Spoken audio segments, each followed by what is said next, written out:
CMR jewellers సువర్ణ సంక్రాంతి సంబరాలు బంగారు ఆభరణాలపై 1050% తగ్గింపు. నమస్తే, నేను విజయ్. 2019, 2020, 2021 నాటి పరిస్థితులు మళ్ళీ తిరిగి రాబోతున్నాయా? కరోనా సమయంలో జరిగినటువంటి విధ్వంసం మళ్ళీ రాబోతుందా? సో ఇప్పటికే హెచ్ఎంపివి వైరస్ చైనా నుంచి భారత్కు వచ్చేసిందా? కర్ణాటకలోని బెంగళూరులో 8 నెలల పాపకు హెచ్ఎంపివి వైరస్ సోకినట్లుగా ఇప్పటికే ప్రభుత్వం కూడా నిర్ధారించింది. సో దీనికి సంబంధించి తెలుగు రాష్ట్రాల్లో ఎలా అలర్ట్గా ఉండాలి, అదేవిధంగా ఇప్పటికే తెలంగాణ ప్రభుత్వం కూడా ప్రజలందరూ కూడా జాగ్రత్తలు తీసుకోవాల్సినటువంటి అవసరం ఉంది అంటూ ప్రత్యేకంగా ఒక నోట్ను కూడా రిలీజ్ చేసింది. దీని గురించి మాట్లాడదాం. ప్రస్తుతం జూమ్ కాల్లో ఉన్నారు ప్రముఖ వైద్యులు రఘుదీప్ గారు. సార్ నమస్తే. నమస్తే అండి. డాక్టర్ గారు, ఈ వైరస్ని ఎలా గుర్తించాలి? ఈ వైరస్ని గుర్తించడానికి ఎలాంటి వైద్య పరీక్షలు చేయించుకోవాలి? అంటే చాలా మందిలో ఇలాంటి లక్షణాలు కనిపిస్తే ఎలా అలర్ట్ అవ్వాలంటారు? మామూలుగా హ్యూమన్ మెటానిమా వైరస్ అనేది ఇది ఓల్డ్ వైరస్ అండి, కొత్త వైరస్ ఏం కాదు.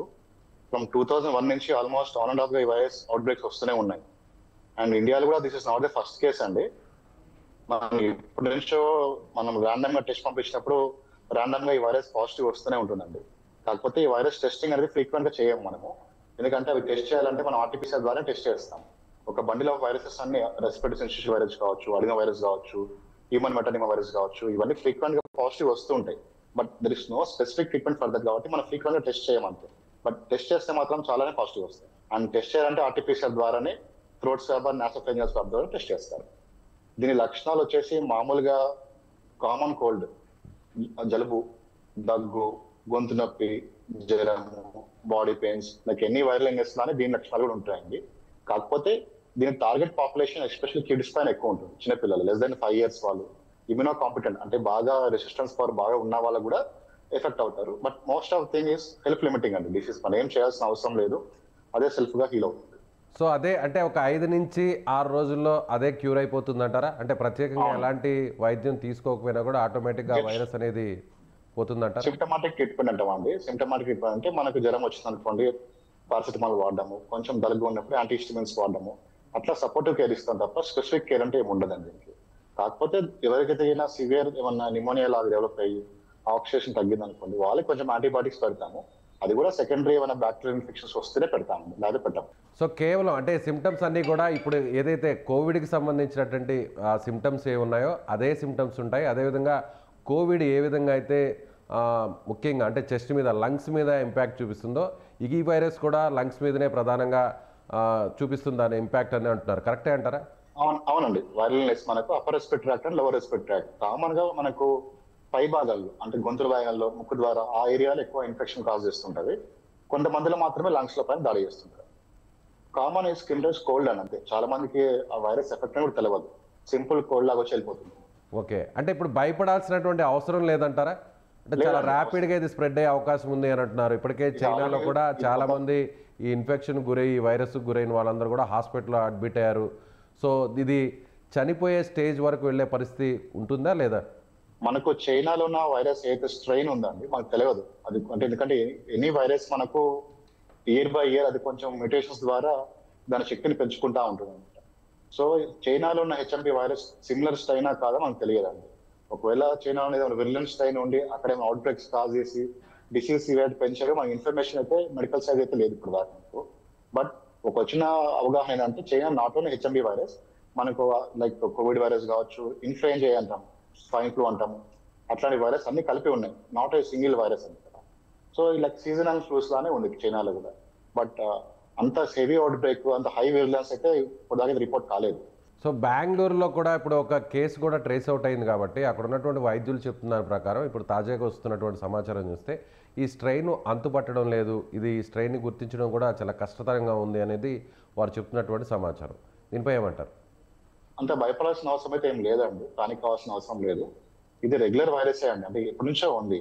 అండ్ ఇన్ఫాక్ట్ యుఎస్ లో మనకు రెస్పిరేటరీ సిన్సిటివ్ వైరస్ తర్వాత కామనెస్ట్ అవుట్ బ్రేక్ వచ్చేసి హెచ్ఎంపీ వైరస్ తోనే ఉంటుంది చిన్నపిల్లల్లో. అక్కడ ఫ్రీక్వెంట్ గా టెస్ట్ చేస్తుంటారు కాబట్టి వాళ్ళు తెలుస్తుంది. మన దేశంలో కూడా ఎప్పటి నుంచో ఈ వైరస్ ఉండొచ్చు. మన దేశంలో ఫ్రీక్వెంట్ టెస్ట్ చేయమన్నది, ఎందుకంటే మనము ఈ వైరస్ టెస్ట్ చేయాలి అంటే కొన్ని గ్రూప్ ఆఫ్ వైరసెస్ ఉంటాయండి మనకు. అవన్నీ మనం ఆర్టీపీసీఆర్ ద్వారా టెస్ట్ చేయాలంటే ఈ కాస్ట్ అరౌండ్ 15,000 ఖర్చు అవుతుంది. So simple cold like illness కి మనం 15,000 రూపీస్ పెట్టి మనం ఖర్చు టెస్ట్ చేయలేం కదా. సో టెస్టింగ్ ఇది పెరిగితే మాత్రం ఈజీగా డిటెక్ట్ చేసుకోవచ్చు. బట్ యాజ్ ఆఫ్ నో అయితే పానిక్ కావాల్సిన అవసరం అయితే లేదండి. సో గతంలో కోవిడ్కి సంబంధించి కూడా ఆర్టీపీసీఆర్ టెస్టులు చేయించారు, అదేవిధంగా స్వాబ్ టెస్ట్ అంటే ర్యాపిడ్ టెస్ట్ను కూడా చేయడం జరిగింది. అలాంటి కిట్స్ ఏమైనా వచ్చే అవకాశం ఉందంటారా దీనికి సంబంధించి కూడా? ఆర్టీపీసీఆర్ ఆల్రెడీ ఉందండి మనకు, ఆల్రెడీ ఆర్టీపీసీఆర్ ఎప్పటి నుంచో చేస్తున్నారు. బట్ ర్యాపిడ్ టెస్ట్ అయితే ఇంకా మార్కెట్లో అయితే లేదు. సో ఇప్పటికీ అంటే కేసుల తీవ్రత సంఖ్య పెరిగే కొద్దీ అప్పుడు దాన్ని బట్టి అనలైజ్ చేసి ఎలాంటి గైడ్ లైన్స్ తీసుకోవాలనేది గవర్నమెంట్ డిసైడ్ చేస్తుంది అంటారా? ఐసీఎంఆర్ కావచ్చు. ఆల్రెడీ మనకి ఎప్పటి నుంచో గైడ్ లైన్స్ ఉన్నాయండి. ఎనీ రెస్పిరేటరీ అవుట్ బ్రేక్స్ అంటే వైరల్ అవుట్ బ్రేక్స్ అంటాము.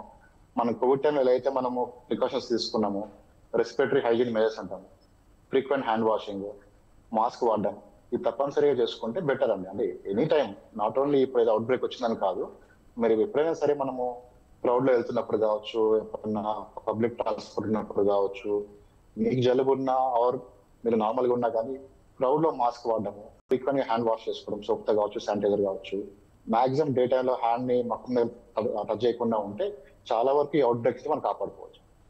సో కోవిడ్ ఫస్ట్ వేవ్ టైంలో చాలా రోజులు నెలల పాటు కూడా మనం లాక్డౌన్ వేయడం చూసాము. ఆ తర్వాత కూడా సెకండ్ వేవ్లో లాక్డౌన్ ఎత్తివేయడం జరిగింది. కొన్ని గైడ్లైన్స్ ఫాలో అవుతూ కొన్ని జాగ్రత్తలు తీసుకుంటూ క్వారంటైన్ని మెయింటైన్ చేస్తూ వచ్చారు. సో ఇప్పుడు ఒకవేళ అలాంటి స్ట్రెయినే కానీ వస్తే, అంటే చైనాలో ఉన్నటువంటి స్ట్రెయినే కానీ ఇండియాలో కూడా వస్తే, దాని తీవ్రతగా ఎక్కువగా ఉంటే ఎలాంటి జాగ్రత్తలు తీసుకునేటువంటి పరిస్థితి మళ్ళీ లాక్డౌన్ విధించేటువంటి అవకాశం ఉందంటారా?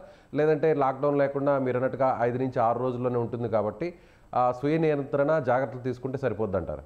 అంతే అండి, self care is best medicine అండి. ప్రతిసారి వైరల్ అవుట్ బ్రేక్ కానీ లాక్డౌన్ చేయాల్సిన అవసరం అయితే ఉండదండి ప్రతిసారి. బట్ ఏమైనా విరిలెంట్ స్ట్రెయిన్ ఉండి ఎక్కువ ఏమైనా ఎఫెక్ట్ అయితే కన్నా పబ్లిక్ నుంచి గవర్నమెంట్ ఆలోచన చేయొచ్చు. బట్ యాజ్ ఆఫ్ నౌ అయితే కన్నా పానిక్ అవ్వాల్సిన అవసరం అయితే లేదండి. సో డెత్స్ రేషియోను బట్టే ఏదైనా కూడా ఒక నిర్ణయానికి రావాల్సినటువంటి పరిస్థితి, అంటే ఆ స్ట్రెయిన్ అంత స్ట్రాంగ్గా ఉందా లేదంటే అంత సీరియస్గా తీసుకోవాల్సినటువంటి అవసరం లేదనేది మనం డెత్ రేషియో నుంచే మనం క్యాలిక్యులేట్ చేయాలంటారా? యాజ్ ఆఫ్ నౌ అయితే కన్నా అంత విరిలెన్స్ అయితే లేదండి, అంత విరిలెన్స్ అయితే లేదు. మోర్ ఆఫ్ పానిక్ లానే ఉంది తప్ప విరిలెన్స్ అయితే స్ట్రెయిన్ పరంగా అయితే లేదు, భయపడాల్సిన అవసరం లేదు. సో ఒకవేళ వచ్చినా కూడా, అంటే మన తెలుగు రాష్ట్రాల్లోకి వచ్చినా కూడా, సో అందరూ కూడా ప్యానిక్ కాకుండా ఉండడానికి ఎలాంటి జాగ్రత్తలు తీసుకోవాల్సినటువంటి అవసరం ఉందంటారు? యాజ్ ఏ డాక్టర్గా ఎలాంటి సూచనలు చేయబోతున్నారు? మెయింటైన్ హెల్తీ లైఫ్ స్టైల్ అండి. ప్రాపర్గా డైట్ తీసుకోవడము, చెడు వాళ్ళకి దూరంగా ఉండడము, మాస్క్ వాడడము, మన ఫ్రీక్వెంట్ హ్యాండ్ వాష్ చేసుకుంటూ ఉండడము, పబ్లిక్ ట్రాన్స్పోర్ట్ ఏరియాలో ఖచ్చితంగా మాస్క్ వాడితే చాలా వరకు మనం తప్పించుకోవచ్చు అండి. ఎక్కువ భయపడాల్సిన అవసరం అయితే లేదు. అండ్ ఇది ఆల్రెడీ వైరస్ మన మధ్యలో ఉండుండొచ్చు ఎప్పటి నుంచో, మనం టెస్ట్ చేయట్లేదు అంతే తప్ప. సో దాని గురించి కొత్తగా అదే వైరస్ పాజిటివ్ వచ్చింది మనం పానిక్ అవ్వాల్సిన అవసరం అయితే లేదు. సో అంత భయపడాల్సినటువంటి అవసరం లేదు. ఒకవేళ వచ్చినా కూడా హెచ్ఎంపీవీ వైరస్ ఒకవేళ వచ్చినా కూడా ఎవరు దాని గురించి పెద్దగా భయపడాల్సినటువంటి అవసరం లేదు అంటారు? అవును, ఆల్రెడీ మన మధ్య ఉండొచ్చు, మనం టెస్ట్ చేయట్లేదు అంతే. సో కొత్తగా మీరు భయపడాల్సిన అవసరం అయితే లేదు. మేబీ చాలా మంది ఎక్స్పోజ్ అయ్యి ఉండొచ్చు, తగ్గిపోయి ఉండొచ్చు కూడా అందరికి. But nothing to worry as of now. ఎందుకంటే మేము హాస్పిటల్ చూస్తున్నాం కాబట్టి అంత హై అడ్మిషన్ రేట్స్ ఎక్కడ లేవు, ఎక్కడ రిపోర్ట్ కాలేదు మొత్తం మీద. సో ఇప్పటివరకు ఇండియాలో దీనికి సంబంధించిన కేసులు ఇప్పటివరకు అంటే 2001 నుంచి ఆల్రెడీ ఉంది వైరస్ అంటున్నారు, హెచ్ఎంపీవీ వైరస్. సో ఇప్పటివరకు ఇండియాలో ఎక్కడైనా ఎక్కువ స్థాయిలో ఎక్కువ సంఖ్యలో గుర్తించినటువంటి పరిస్థితి ఏమైనా ఉందండి? అప్పుడప్పుడు రాండమ్ గా మేము లాస్ట్ ఇయర్ మేము చూసాము 2-3 కేసు రాండమ్ గా పాజిటివ్ వచ్చాయి అంతే తప్ప అంత మోటాలిటీ ఏం లేవు. అది కూడా ఏంటంటే మేము వేరే కేసు గురించి మేము రొటీన్ గా టెస్ట్ పంపిస్తాము. బంచ్ ఆఫ్ వైరస్ అంటే ఒక 20 టైప్స్ ఆఫ్ వైరస్ టెస్ట్ చేస్తాము. దాంట్లో ఛాన్సల్ పాజిటివ్ చూపించింది హెచ్ఎంపీ వైరస్. బట్ అంటే అంత అలార్మింగ్ అయితే లేదు. జనరల్గా ఈ సీజన్లో అంటే వింటర్ సీజన్లో ఫ్లూకి సంబంధించి ఫ్లూయింజాకి సంబంధించినటువంటి వైరసెస్ అంటే కూడా వస్తూ ఉంటాయి పోతూ ఉంటాయి.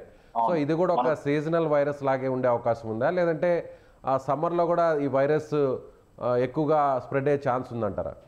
ఇది సీజనల్ వైరస్ అండి. మన దేశంలో ప్రతిసారి మనం టెస్ట్ చేస్తే గినా ఇన్ఫ్లుయెంజా వైరస్ ఉంటుంది, రెస్పిరేటరీ సిన్సిషియల్ వైరస్ అని ఉంటుంది, హ్యూమన్ మెటానిమా వైరస్ ఉంటుంది, అడినో వైరస్ ఉంటుంది. ఇవన్నీ గ్రూప్స్ ఉంటాయి అన్నమాట. అవన్నీ పాజిటివ్ వస్తూనే ఉంటాయి, కానీ మనం అందరినీ టెస్ట్ చేయం. ఎందుకంటే symptoms are very mild symptoms అనమాట. ఆ సిమ్టమ్స్ కంటే మనం చేసే టెస్టే కాస్ట్ గా ఎక్కువ ఉంటుంది. సో కాస్ట్ బెనిఫిట్ చూసుకుంటే దాన్ని టెస్టింగ్ చేయడానికి కాస్ట్ ఎక్కువ తీసుకుంటుంది కాబట్టి రొటీన్ గా అందరితో టెస్ట్ చేయం. బట్ ఓన్లీ థింగ్ అంటే ఎవరైనా సివియర్ నిమోనియా వచ్చి హాస్పిటలైజ్ అయ్యారు, మనకి డయాగ్నోస్ కాలేదనుకోండి, వాళ్ళు మాత్రమే టెస్టింగ్ పంపిస్తాం. So day to day basis చాలా మంది మనకి ఓపీ బేస్ వచ్చినా కానీ ఎవరిలో మేము టెస్ట్ చేయమండి రొటీన్ గా. సో ఈ టెస్టింగ్ సెంటర్స్ మన హైదరాబాద్లో కానీ లేదంటే తెలుగు రాష్ట్రాల్లో ఉన్నాయా, లేదంటే బయట పూణేకి వెళ్ళాల్సిన పరిస్థితి? ఉన్నాయండి, ప్రైవేట్ ల్యాబ్స్ చాలా వరకు టెస్ట్ చేస్తారు. ఆర్టిఫిషియల్ టెస్ట్ ద్వారానే మనకు చెప్పాను కదండి, ఒక 20 టైప్స్ ఆఫ్ వైరస్ ఉంటాయి, అన్ని టెస్ట్ చేస్తారు. ఇప్పుడు విత్ ఇన్ 1-2 అవర్స్ రిపోర్ట్ కూడా చేస్తారు. Right sir, thank you so much doctor గారు. ఇది డాక్టర్ రణదీప్ గారు చెప్తున్నట్టుగా ఎవరు కూడా ప్యానిక్ అవ్వాల్సినటువంటి అవసరం లేదు. బెంగళూరులో ఈ కేసు అంటే హెచ్ఎంపీ వైరస్కి సంబంధించినటువంటి ట్రేస్ అవుట్ అయినప్పటికీ కూడా దాని గురించి ఆలోచించాల్సిన భయపడాల్సినటువంటి అవసరం లేదు. స్వీయ జాగ్రత్తలు తీసుకుంటే సరిపోతుంది. గతంలో కూడా హెచ్ఎంపీ వైరస్ గుర్తించినటువంటి పరిస్థితులు ఉన్నాయి, కానీ ఎక్కడా కూడా అది ప్రాణాంతక పరిస్థితులు వచ్చినటువంటి సిచ్యువేషన్స్ అయితే లేవని చెప్తున్నారు. Thank you so much.